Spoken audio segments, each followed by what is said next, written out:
What I got, you can't buy. It resides between my eyes. Walked through the fire, came out better on the other side. See, life's like a beach if you find the sand. Right now, I'm feeling like 100 grand. You are listening to Inspired Insider with your host, Dr. Jeremy Wise.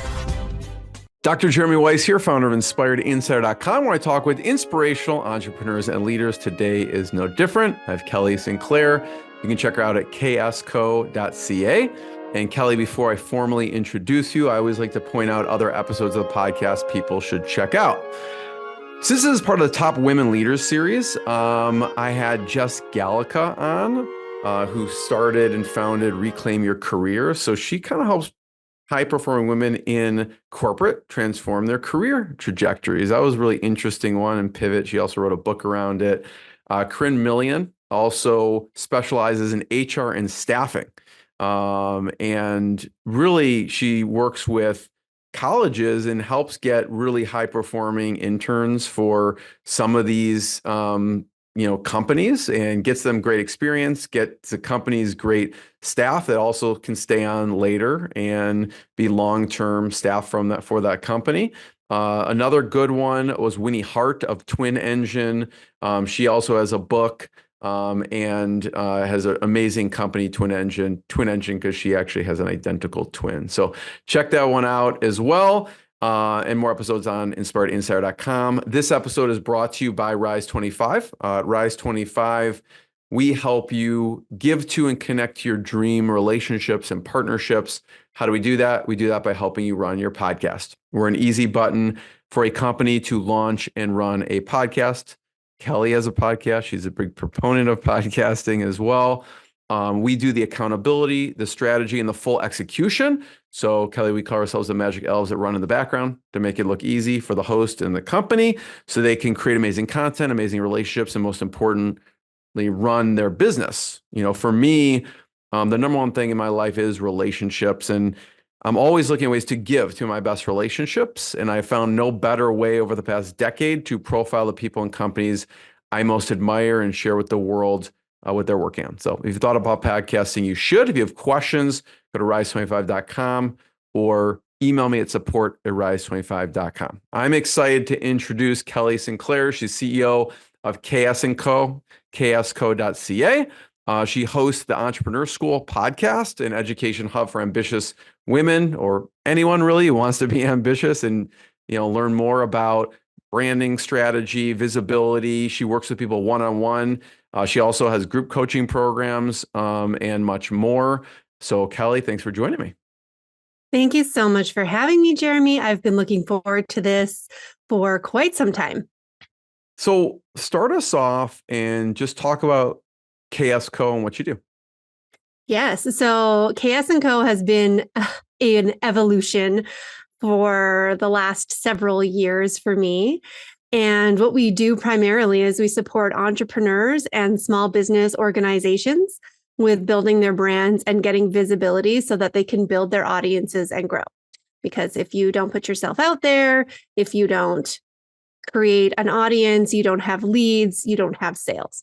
And so for solopreneurs and small businesses, which is where I'm primarily focused right now, that's really about finding the ways to get in front of the right people so that you can get your message out there and ultimately build those relationships. And I love how you said relationships is the core of what you do. That's definitely the foundation for me when it comes to visibility as well. And then for any nonprofit groups or associations that I work with as well, this is about bigger picture awareness, thinking about how to broaden the message for their overall mission and mandate. You cut your teeth in some pretty big companies in communications. So if you're listening to Kelly, how'd she gain all this knowledge?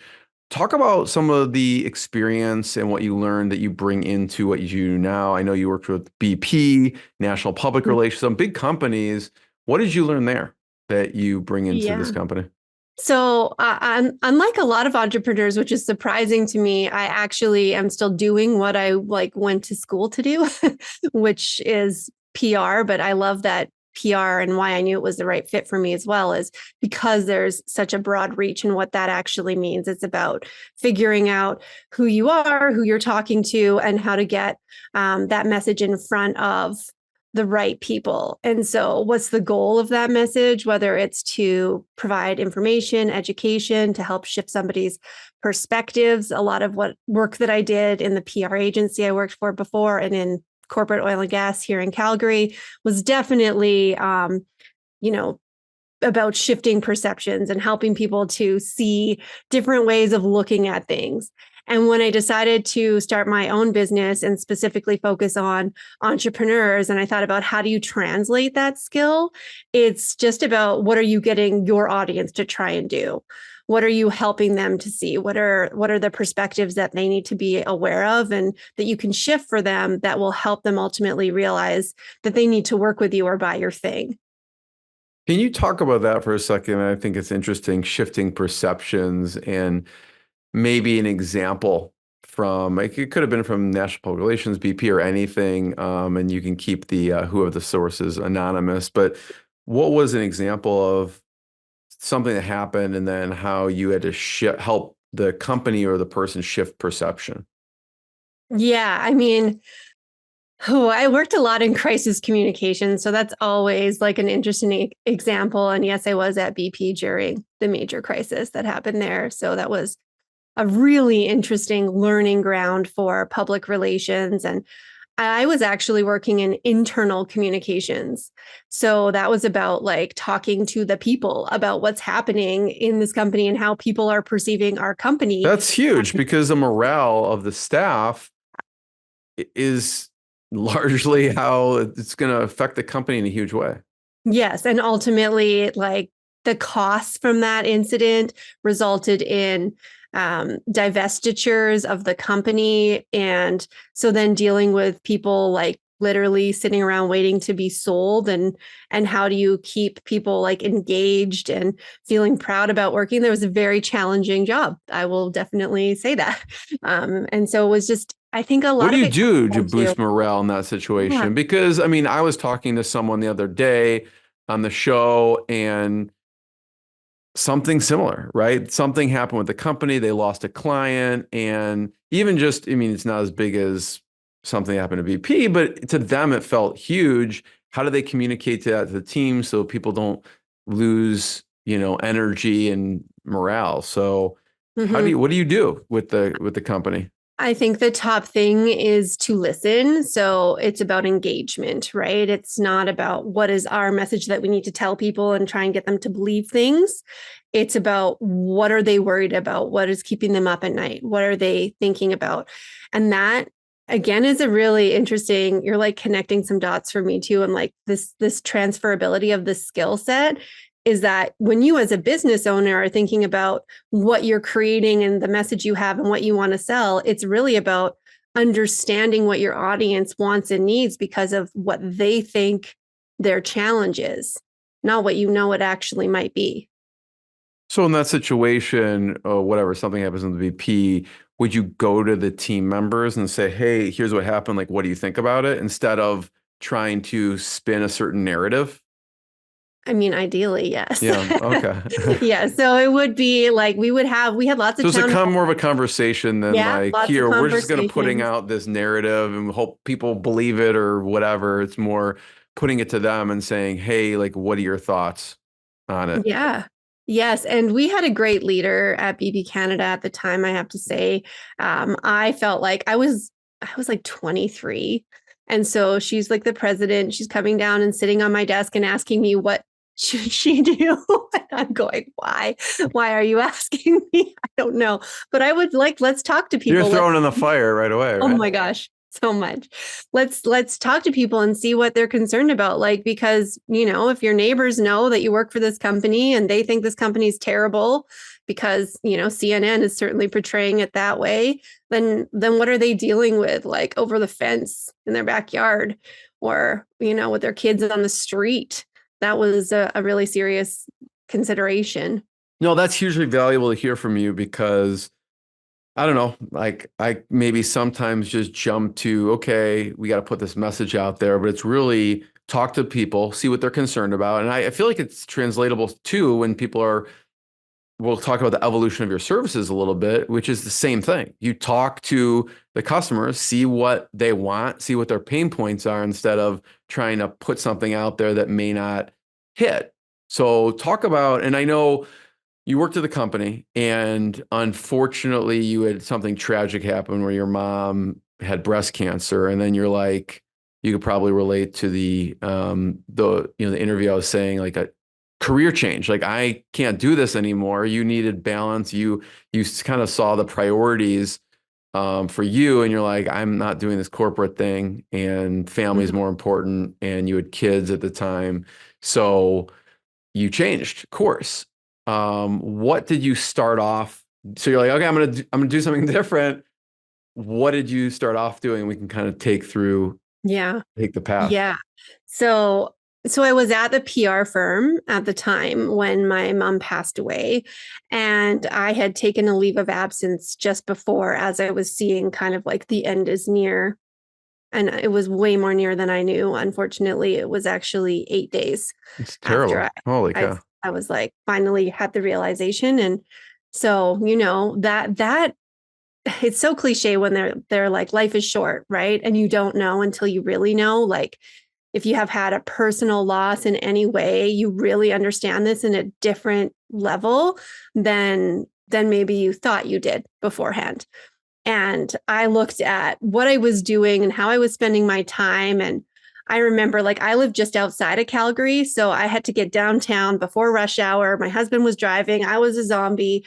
I had a thermos of coffee to refill my coffee mug before I got to, I could have used an IV. I was like, just caffeinate me. I'm dying. Like, I was up before 5 a.m. To me, that should never happen in my life. I'm not a morning person. We got the kids out. They were 6 a.m. at day home, and I picked them up at 5:30. They were hangry. I fed them. They went to bed. We did it again the next day. And I was like, what is going on? This is not the life that I said that I wanted. And I don't see an end in this unless I make a big change. And then the universe changed it for me. So when I left my job after losing my mom, I took some time to just go, what should I do? And then I realized, well, I know how to be a consultant, because that's what I was doing inside of a PR firm, being a consultant. And that seems like a pretty simple business model. Like, I will do work for you. It will cost X dollars per hour and you will pay me. Done. What can I do? I can do all these PR services. I can do messaging. I can do media relations. I can do strategy. I can do brand development. And when I started thinking about it, how I was going to get myself out there and make a name for myself. So P.S. the story will come for full circle in a minute. When you realize that that's the way you have to get clients, I looked in the newspaper and I saw an event that was happening, which I went to, and I met my first client, which was a co-working organization, like a co-working facility that opened here. It was the first one of its kind. They now have 5 locations, which is amazing. And then I got my second client, which was the Cochrane Tourism Association. I ended up working with them for 5 years on doing their in-house marketing and branding. Basically, we did a whole project, which I loved, which was developing the brand for Cochrane as a destination. So that was about figuring out, how do we make this location stand out from Calgary and Banff and all the places that are around us? I don't know if you've been this way. I was just in Banff this past summer. I'm like, how do you compete with Banff? Right. So. Right. Well, you got to try and get people to stop here on the way. That's what you have to do. Yes. So it was and the way that I did that was through engagement, was through creating public engagement. We did a survey. This is them, right? Yes. Okay, yes, cool. Yes. That I haven't been on the website in a long time, but yeah.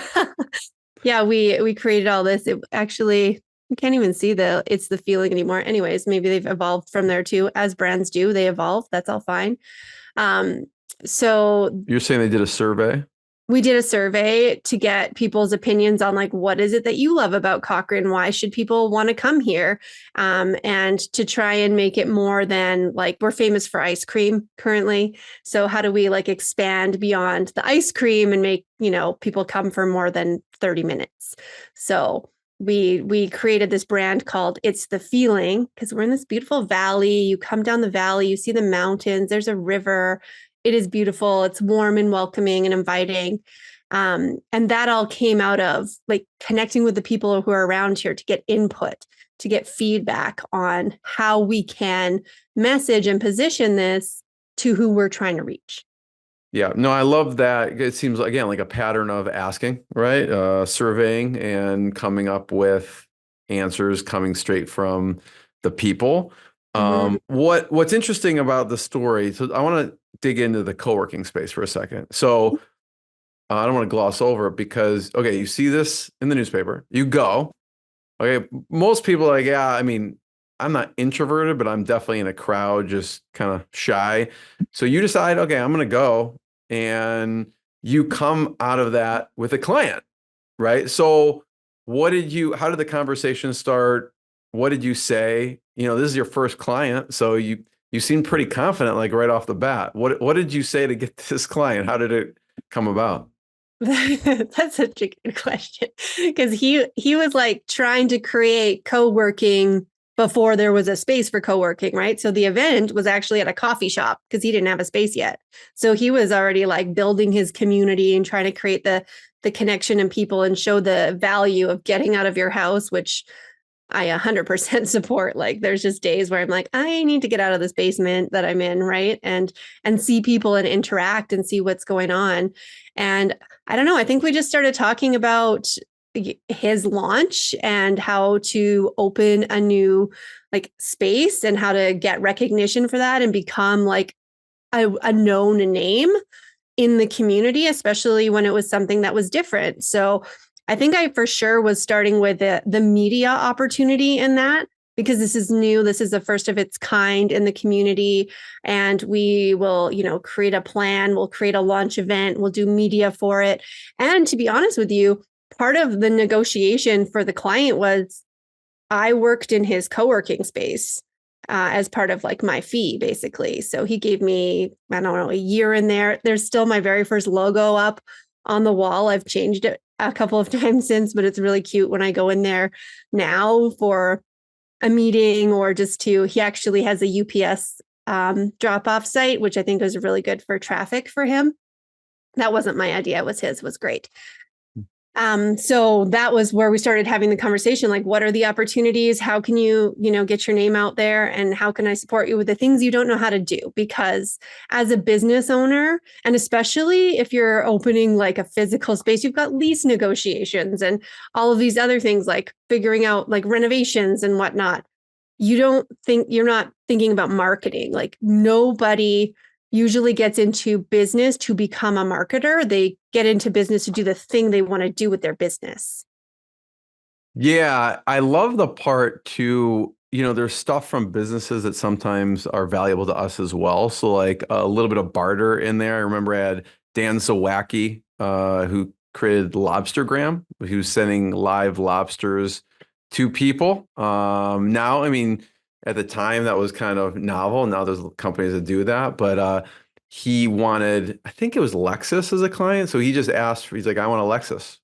Like I want a new car. And they gave him a new car and he did all I forgot, send them to their best customers, these lobsters. So I love that. He's like, I need a co-working space. Can we throw that in too? And it's helpful to both of you. The evolution of services. So you start off, you're like, okay, I know PR. I'm going to do PR consulting. I'm going to do these things for the clients. What was the next kind of evolution of KS&Co? Yeah. So when I had that realization that there is a very clear ceiling on getting paid hourly, you can only raise your rates so much, especially when you're working with small businesses and nonprofit organizations, that you need to think about different ways to scale. And this would probably be around 2020, 2019, when online education was really starting to blow up. And Tony Robbins was going around talking about how it was going to be a $2 billion a day industry and all this stuff. And like, I was like, yeah, I'm going to buy into that because, the opportunity to reach more people at one time and because you can make more impact that way, which is truly what I'm all about. That was really enticing to me. So I was kind of doing the consulting thing with half of my time and then building an online business with the other half of my time. So almost like having a whole new business to create, to learn how to do training online and hosting courses online and having sales and figuring out like what kind of shopping cart do I use? How do I do e-commerce? Like, how do I make these little mock-up graphics and talk about beautiful. these things? Canva is the answer to that. All of those, that all started evolving from on the side of my desk kind of situation. So I feel like there was a period of time where I was doing some of that. I was teaching some group programs live on Zoom and then turning them into courses and putting them wherever. I don't even know if the first one was literally just like hosting the course in a private YouTube thread. Like there's just been so many iterations of the things you think you need to have in place when you get started versus the reality if you're just delivering something that people want and that's helpful and that gets them results. So you're half PR. Now you're like, listen, I need to leverage my time, and courses, digital courses are definitely scalable. Then what was next after that? Yeah. So digital courses had their moment in the sun where everyone was like, yeah, I'm going to buy all these things. And, I remember my first webinar that I did that somebody bought one of my courses on the webinar. I was like, it's real. It can happen. Oh my gosh. Literally. How did you decide to price your courses at the time? Oh, that's a great question. I think a little bit of this, to be honest, like what feels like good for like what I would feel non-resentful myself in accepting for what time I'm going to put into this. And at the other side of it was like, obviously what feels like a good price point. I think for digital products, really anything under $1,000 is really kind of accessible. And knowing that when I was launching something new and it wasn't built yet, people were then paying me to create it, which also felt really good. Yeah, that's huge. Anytime we've done a course, to validate it, we've definitely pre-sold it, and then create it just like you did. Because then you're not doing a 20 hours, 30, 40 hours of work and then realizing no one wants this. Making it so beautiful. I mean, I've done that too, sort of. So next, you have the courses. What's next? Yeah. So I feel like once like courses were, there's a lot of courses out there. And now there's almost in the online space a bit of like hesitation and resistance around digital programs because, to be fair, a lot of people put out kind of junky stuff that didn't do a lot because they thought that, there's a great opportunity. And, if I just sell a lot of these things at $67 or $97 or whatever it is, that I'm going to make a lot of money. And, letting the results not be the primary goal. And I'm not about that. And I do think that because that's happened in the online space, people are now looking. One, they're being a bit more hesitant and they're being more conscious about how they're spending their money. And they want more customization and more hands-on support and more like, I believe this is going to help me because you're going to help me directly.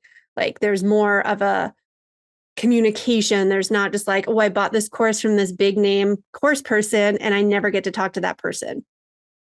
So where I'm at right now is creating containers that are more supportive in that way, that provide customized visibility strategies. So Jeremy, we go through exactly what your business goals are, who you want to reach, and the ways in which you like to get visible. Like you love podcasting, you love collaborating, you don't love going to networking events. That's great.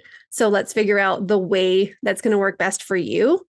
And then work together in a group container after that for implementation, because it's nice to be like, here's my plan. It's all mapped out. I don't want to do it.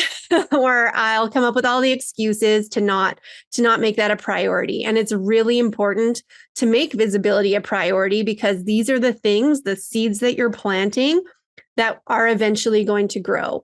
And one little seed every day for 10 minutes a day is going to create incredible results through the ripple effect of when those all start to bloom. And I actually feel like being on this podcast is a great example that I love to like sort of trace back, like, where did this come from? How did this happen? What are the 7 steps of separation that got us here together today? And I don't specifically know how you found me, but I know that you wouldn't have found me if I wasn't out doing stuff.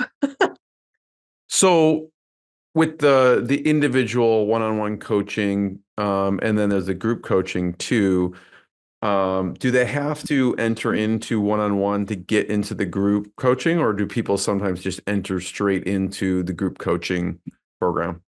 So my group right now is actually a hybrid. So if you want to be part of the group, the Brand Visibility Accelerator, it's not even on my website right now because it's literally brand new. You get one-on-one attention as part of that. If you are only looking for one-on-one, that's a separate opportunity as well. And I have worked with, most recently a clothing store that was opening in our community. They wanted a launch plan. They wanted to know, like, how do I integrate into this community? How do I, not just hang the open sign and expect people to come in, but actually like go to where the people are and do pop-up shops and collaborations. And so I put together that whole strategy for them and just work with them individually on implementing it as well. Yeah. So the group, there's one-on-one built into the group program. I gotcha. Talk about the clothing company for a second, and some of the things that you worked on with them and what worked. Yeah, so I think that retail is interesting. I love actually just working with different types of industries, because I think that's where innovation comes from, right? Where you borrow an idea from something and you like see how this can apply here in this situation. So I have not worked very directly, I guess a little bit here and there on kind of more training for retail and businesses with storefronts, but I haven't necessarily done that. And I'm like, what would be really cool? Like, how can we even take these online strategies that for me work really well, like collaborations and getting in front of other people's audiences, and how can we apply that in the retail space here? So recommendations in her plan that I created were things like going to events that were going to already be attracting and gathering the audience that she's wanting to reach, and doing this before she opens the door. So kind of creating that anticipation around like, we're coming soon. Here's where we're going to be. Here's like look, feel, and touch our products, pre-selling stuff, just getting a lot of exposure and creating some relationships, finding other businesses that might be able to offer like pop-up opportunities. So like we're cross-pollinating. We're really like creating those collaborations. And when you collaborate with somebody, you have automatic earned trust. Because when the other person is saying like, when Jeremy, you're having me here, people who trust you are going to trust me more than if they just found me by myself. It's huge credibility. Yeah. So going to where the audience is, creating anticipation, even sometimes, pre-selling things, and also partnerships, going out to other people, cross-pollinating and helping each other. Anything else that you found was really beneficial for the clothing company? Yeah, so we also did a VIP exclusive event. So she had 2 events, like a grand opening event with a big splash, so that there was a media opportunity in that. And then a VIP event where we reached out to people who are really active in the community. And this was in Cochrane specifically, where my skill set and my relationships came in really handy, because I know a lot of people and the business owners, et cetera. So was able to create those connections, but she was able to like invite the radio show host and people who like, she's an athletic and casual wear kind of boutique. So, anybody who was in the health and fitness space, those are kind of the key stakeholders. The influencers, some of the VIP influencers. The micro influencers. Micro. Exactly. No, I love what you said. One person can reach 20 people, and that's more powerful than you trying to find 20 by yourself.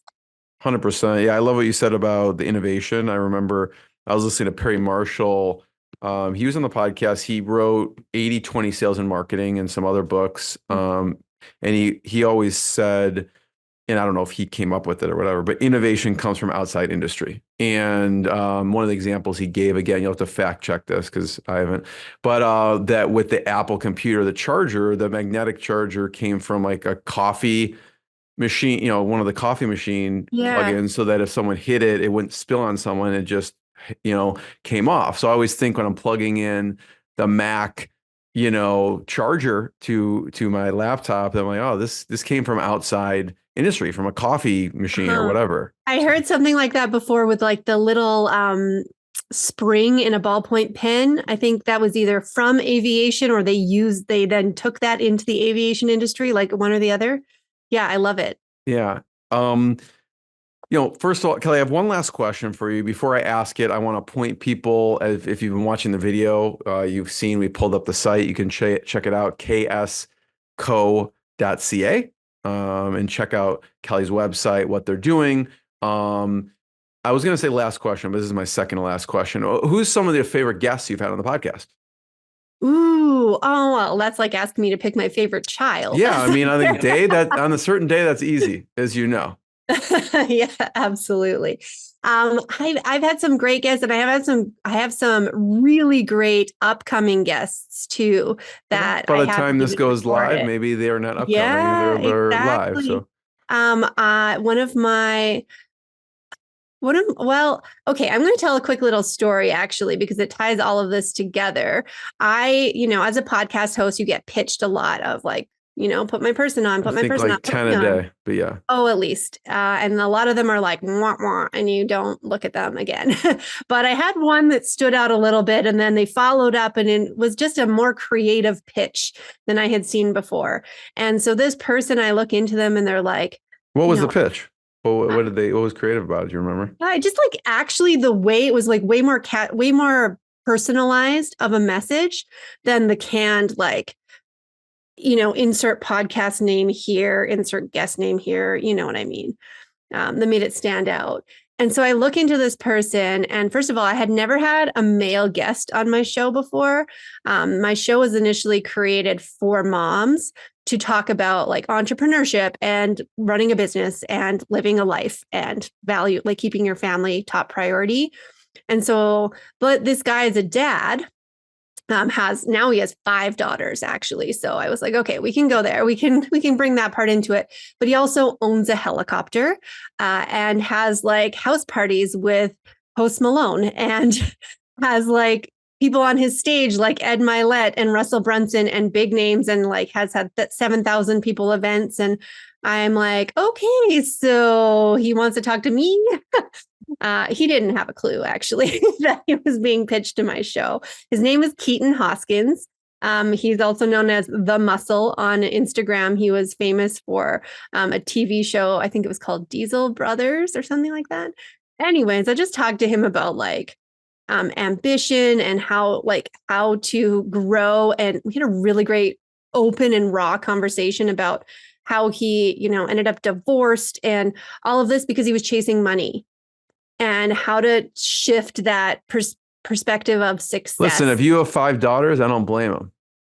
Yeah. You need some funds for 5 kids. But yeah, I know. So anyways, that ended up being a really great conversation. And it was like, as a result of me initially starting my own visibility efforts for myself, because I got some media coverage, which is what I'm pretty sure got my show on the radar of this agency that was pitching him. And then Keaton casually says, oh yeah, I'm just going to be on Joe Rogan next. And I'm like, yep, same thing. It's equivalent pretty much. Basically the same as my entrepreneur school show. So he was a great guest. That was a great conversation. And I just love all of my guests because we talk about like reality and things that actually work, and not, flighty strategies or things that are going to burn you out. So I love that. The last question I was going to ask was some of your favorite resources. I mean, it applies to the podcast, but it could be books, mentors, whether distant mentors or actual business mentors or other podcasts that you like, or all the above? What are some of your favorite resources that you or go to for you over the years? Yeah, so I suck at reading books. I have like many half-read books, and so I'm now trying to get more audiobooks and definitely like podcasts and stuff like that. Cubicle the CEO is one of my favorite podcasts to listen to.